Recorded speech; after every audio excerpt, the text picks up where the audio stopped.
नमस्कार साथियों, आप देख रहे हैं एपीसीएस पॉइंट। मेरा नाम है अभिनव।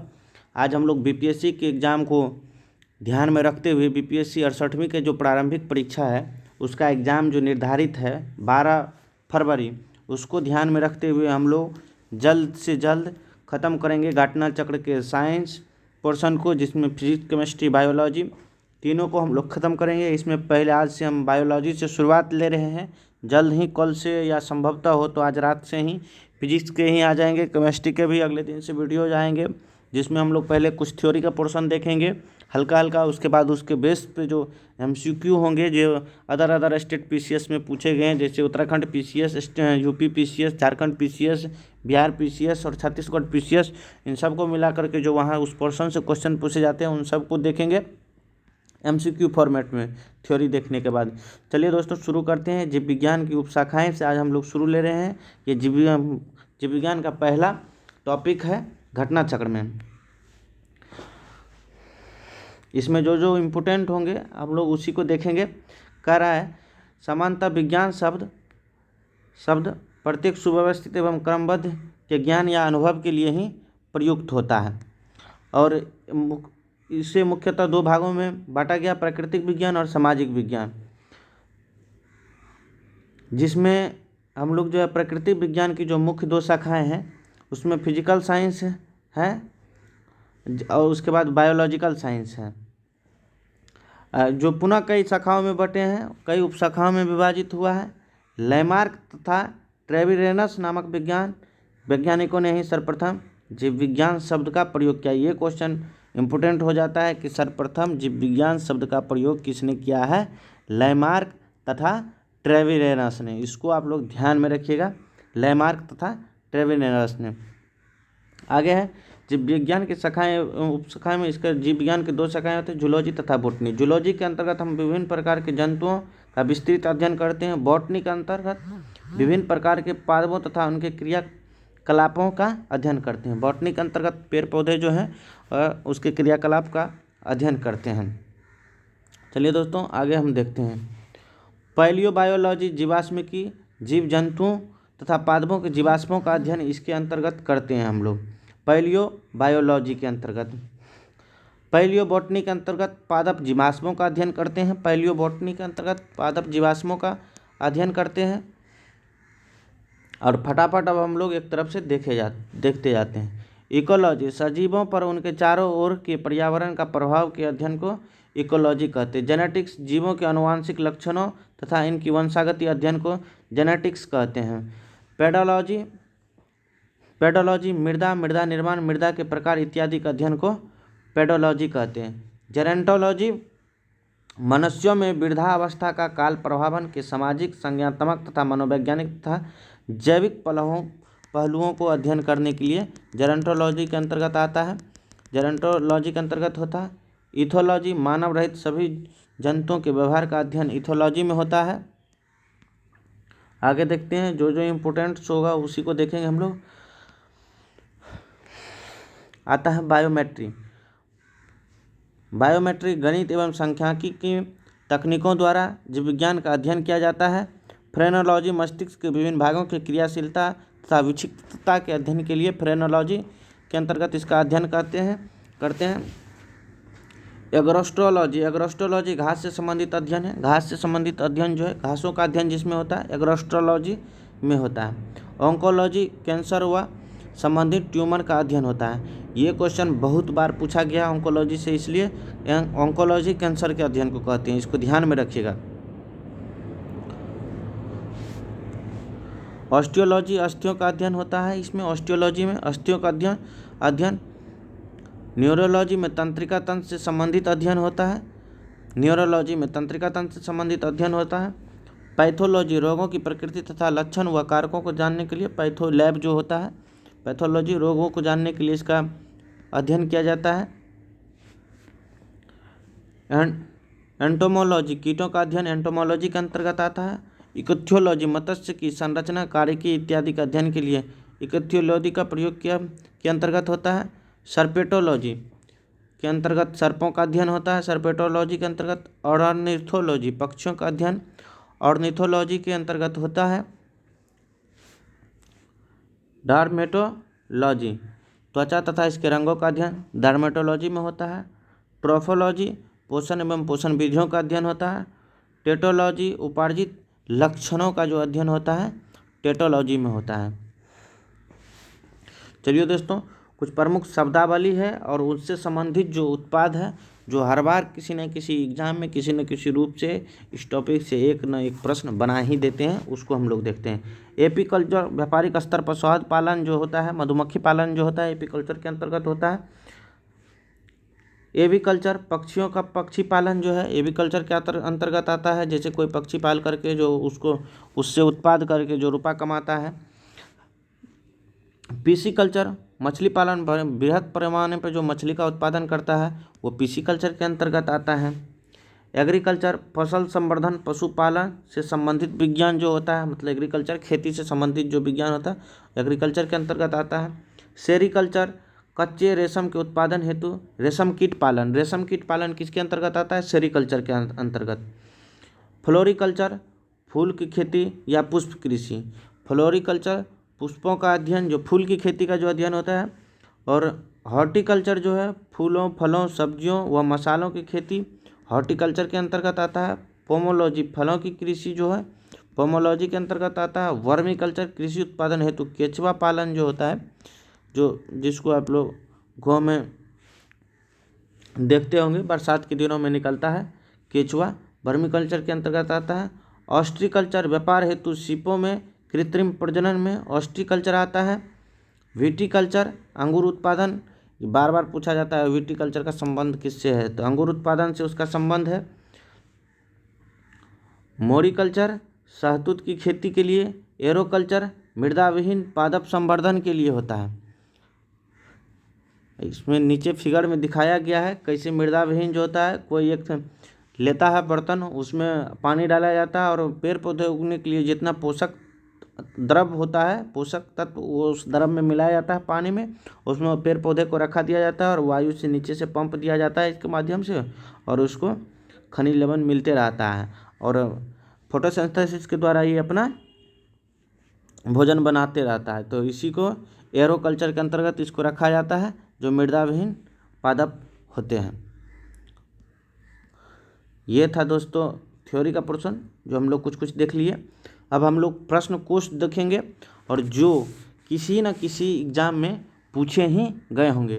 देखिए ये पूछा गया है यूपीपीसीएस 1995 में, जंतु विज्ञान जूलॉजी का अध्ययन करता है। तो जूलॉजी का अध्ययन जो है जीवित तथा मृत जानवर दोनों के लिए होता है। जीवित तथा मृत जानवर दोनों के लिए होता है, जूलॉजी के अंतर्गत आता है। अब देखिए मिलान करने के लिए है, सूची 1 से सूची 2 को मिलाना है, जिसमें हो जाएगा कि पहला है पक्षियों का अध्ययन, वंशागति, पर्यावरण। तो सबसे पहले वंशागति देख लीजिए, या जेनेटिक्स से मिल जाएगा।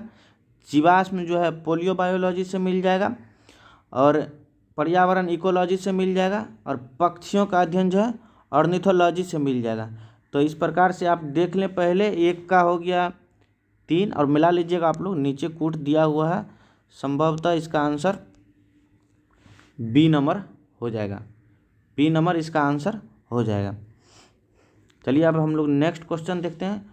फूलों के अध्ययन को कहते हैं। फूलों के अध्ययन जो है एंथोलॉजी के अंतर्गत होता है, फूलों का अध्ययन।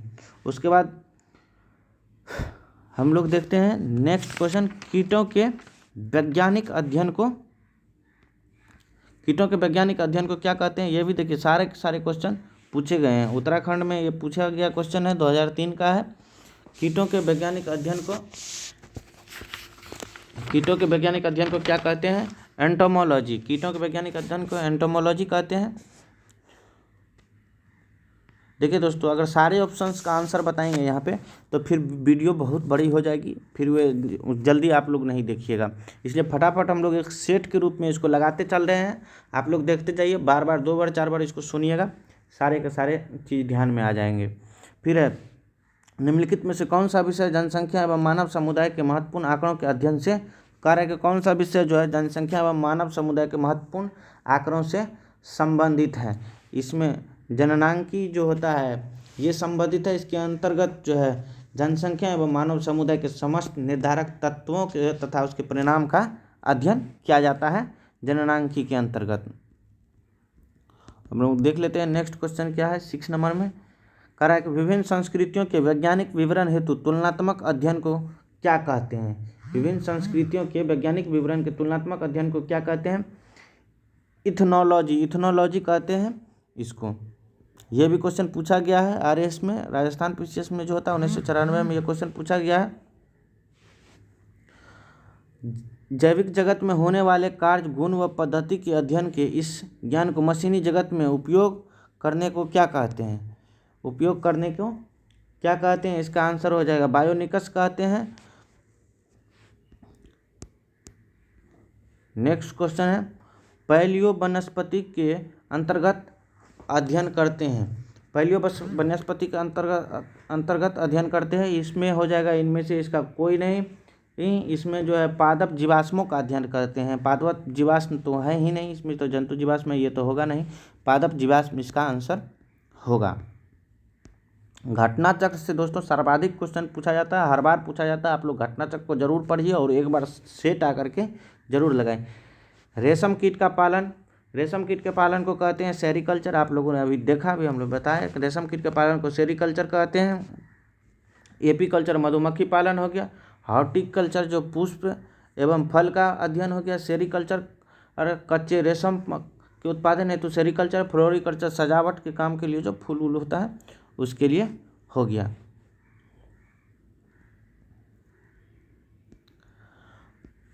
मधुमक्खी का उपयोग किया जाता है, तो अभी आपने लोगों को ऊपर ही बताया था मधुमक्खियों का पालन एपीकल्चर के अंतर्गत होता है। देखिए उत्तराखंड पीसीएस में ही पूछा गया है। फिर आ गया है मिलान करने के लिए, किसको इन सब को मिलाना है। देखिए आप मिलाइए, आप अपने से, आपको बता दिए हैं हम। इसमें कह रहा है कि कौन सा एक सही सुमेलित नहीं है। इसमें देखिए फूलों का खेती फ्लोरिकल्चर से संबंधित है। फसलों की खेती एग्रोनॉमी से संबंधित है। सब्जियों की खेती हॉर्टिकल्चर से तो सब्जियों का संबंधित है नहीं है, ये तो बागवानी से संबंधित है हॉर्टिकल्चर। फलों की खेती पोमोलॉजी से संबंधित है, बाकी बात सही है, यही एक गलत है, तो इसके हिसाब से आपका आंसर हो जाएगा सी नंबर। नेक्स्ट देखते हैं क्या क्वेश्चन। निम्नलिखित में से कौन सा युग, इसमें भी फिर वही बात आ गया, कौन सा युग सुमेलित नहीं है। एपीकल्चर शहद की मक्खी पालन के लिए, सेरीकल्चर सिल्क वर्क में के लिए, पीसी कल्चर लाख की कीड़ा नहीं, मछली पालन के लिए हो जाएगा पीसी कल्चर मछली पालन, पीसी कल्चर मछली पालन। हॉर्टिकल्चर फूलों के अध्ययन के लिए, फूलों के उद्योग के लिए हॉर्टिकल्चर है।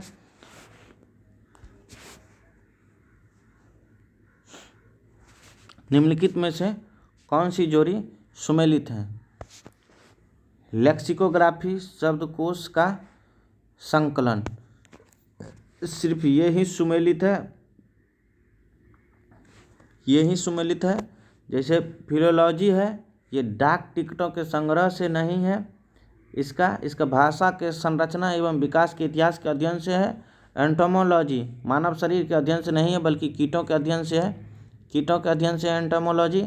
और आइकोनोग्राफी ये कीट पतंगों का अध्ययन से नहीं है, प्रतिमाओं चित्रकलाओं के अध्ययन से है आइकोनोग्राफी, इसलिए इसका आंसर हो जाएगा लेक्सिकोग्राफी। अब देखिए लेक्सिकोग्राफी आ गया फिर सुबह में सवेरे शब्दकोश के संयोजन से इसका आंसर अभी जस्ट ऊपर बताएं। देखिए सब झारखंड पीसीएस 2003 में पूछा हुआ, सारे के सारे क्वेश्चंस पूछे हुए ही हैं। नेक्स्ट देते हैं विटीकल्चर के द्वारा, अभी आप लोगों को बताएं विटीकल्चर के द्वारा निम्नलिखित में से कौन से एक उत्पाद होते हैं। विटीकल्चर अंगूर का उत्पादन होता है। विटीकल्चर में कीट संवर्धन क्या है, कीट संवर्धन क्या है, कीटों के वृद्धि करने के विज्ञान को कीट संवर्धन कहते हैं। तो आप लोगों को बताए ही। ये देखिए 56वीं से 59वीं बीपीएससी प्री में 2015 में ये क्वेश्चन पूछा गया है, कीट संवर्धन क्या है। वर्मी कल्चर में प्रयुक्त वर्म होता है, ये अर्थवर्म होता है। वर्मी कल्चर में अर्थवर्म का प्रयोग किया जाता है। फिर जेरंटोलॉजी निम्नलिखित में से किसके अध्ययन से संबंधित है? जेरंटोलॉजी का आप लोगों को बताए हैं, ये वृद्ध से संबंधित है, अभी जस्ट बताए हैं थोड़ा देर पहले। आप लोग 2 बार 4 बार वीडियो को देखिए तभी समझ में आएगा और दिमाग में भी रहेगा। जेनेटिक्स निम्न में से किसका अध्ययन? जेनेटिक्स में तो आप लोगों को बताए हैं आनुवांशिकता का और विचरण का अध्ययन होता है। यह भी 53वें से 55वें बीपीएससी प्री 2011 में पूछा गया है। फिर देखिए आगे, देखिए कितना बार ये सब इससे क्वेश्चन पूछा गया है। अभी तक तो 2-3 क्वेश्चन देख लिए होंगे, बीपीएससी में ही पूछा गया है। वृद्धावस्था एवं काल प्रभावन के विषय में ज्ञान प्राप्त करने की विधा को कहते हैं, ज्ञान प्राप्त करने की विधा को कहते हैं जेरंटोलॉजी कहते हैं। ऊपर में भी बताए थे अभी। जीर्ण वृद्ध होने की प्रक्रिया के अध्ययन को क्या कहते हैं? तो जेरंटोलॉजी कहते हैं, वही आनुवंशिकी से सारा संबंध है वृद्ध से। पेडोलॉजी निम्नलिखित विज्ञानों में से किसका अध्ययन है? पेडोलॉजी तो मिट्टी का अध्ययन से संबंधित है। उसके बाद नेक्स्ट क्वेश्चन देख लेते हैं हम लोग, क्या है? अस्थियों के अध्ययन को कहते हैं ऑस्टियोलॉजी, आप लोगों को बता चुके हैं। अस्थियों के अध्ययन को ऑस्टियोलॉजी कहते हैं। और सारे चीज़ों का एक बार देख लीजिए। ऑरोलॉजी आप लोग नोट भी कर सकते हैं इसको। पर्वतों का अध्ययन जो है ऑरोलॉजी में आता है, पर्वत का अध्ययन ऑरोलॉजी में आता है। सेरोलॉजी में रुधिर सीरम का वैज्ञानिक का अध्ययन होता है। जियोलॉजी में पृथ्वी की आंतरिक संरचना का अध्ययन होता है। आप लोग तो सब लिख लीजिएगा एक बार। यहाँ लिखने में जब लिखने लगेंगे हम तो बहुत समय लग जाएगा, फिर जब बहुत लंबा वीडियो हो जाएगा। हड्डियों का अध्ययन, हड्डियों की पढ़ाई विज्ञान की किस शाखा के अंतर्गत होती है? हड्डियों की तो अभी तो बताए हैं ऑस्टियोलॉजी के अंतर्गत हड्डियों की अध्ययन होता है ऑस्टियोलॉजी के अंतर्गत। सर्पों के विषय में जानकारी प्राप्त करना कहलाता है सर्पेटोलॉजी कहलाता है। सर्पों के बारे में जानकारी प्राप्त करना सर्पेटोलॉजी कहलाता है। निम्न में से बेमेल को ज्ञात कीजिए। फिजियोलॉजी है, साइकोलॉजी है, पैथोलॉजी है और बैक्टीरियोलॉजी है। तो इसमें से साइकोलॉजी सारे के सारे संबंधित बायो से है और एक है जो साइकोलॉजी से संबंधित शब्द है, तो ये साइकोलॉजी ही हो गया।